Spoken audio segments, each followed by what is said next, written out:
For more on the legacy of Steve Jobs and what he leaves behind, we go now to another innovator, Elon Musk. He is the founder of PayPal, of SpaceX, and Tesla Motors, and he joins us now from Hawthorne, California. Elon, thanks for making the time. I read that you recently said Steve Jobs was a modern-day Byronic hero on an epic scale. Put it into context for us, what Steve Jobs meant to you and meant to really the world. He meant an incredible amount to. He must have affected directly the lives of over 1 billion people, and made the world a better place for them in so many different ways. When it comes to obviously consumer electronics, music, entertainment of all kinds, with Pixar, the world is certainly a slightly worse place for his passing. Let me ask what you think about the future of Apple. I mean, I was just taking a look at the stock, chart over the last 10 years, and it's amazing that it just climbs up a cliff, almost goes vertical. Do you think that can possibly continue without Steve Jobs? I mean, you said, the world is a little darker for his passing. Is there anyone who can fill that void?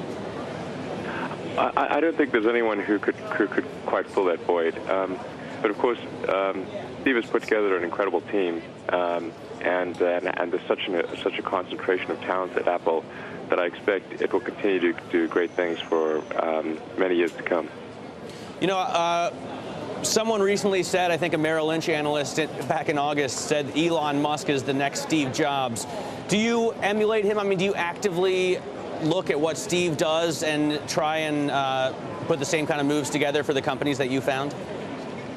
Well, I didn't know Steve Jobs well on a personal level. I'd only met him once at a party. But in terms of his incredible focus on product excellence, the way that he valued beauty and design, ease of use, and a willingness to do the unconventional, or what would appear contrarian things.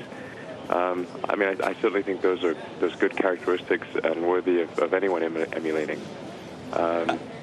He's certainly one of my heroes. Is that what you're trying to do at Tesla? I mean, you've come out with the Roadster, which has gotten great praise, but obviously seems, in a sense, because of maybe the price tag or the amount that you can produce, to be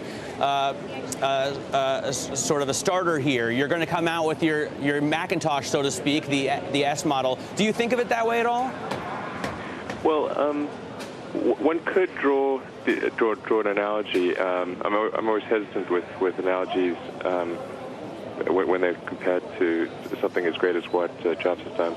But if you can think of the Tesla Roadster as almost like our Apple One, in that it was groundbreaking and innovative and something that people didn't think the world could do, but it was done on a relatively small scale, and it's fairly expensive.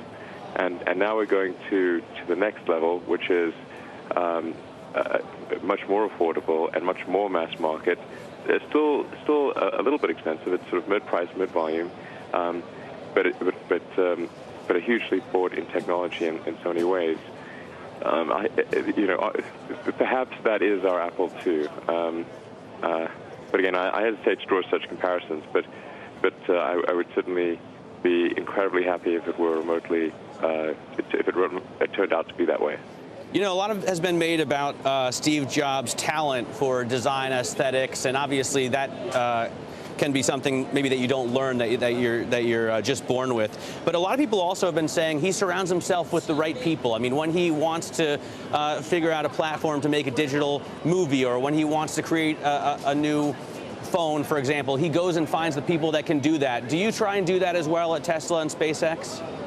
Absolutely, and I think any great company is made up of great people who are aligned around a central vision and giving it everything that they can. And that's true of Tesla, and I think SpaceX and also Solar City. And that's the only way you're going to come up with breakthrough products that change people's lives. All right. Hey, Elon, thanks so much for joining us. We appreciate your time today. Elon Musk there, founder of PayPal, SpaceX, and Tesla.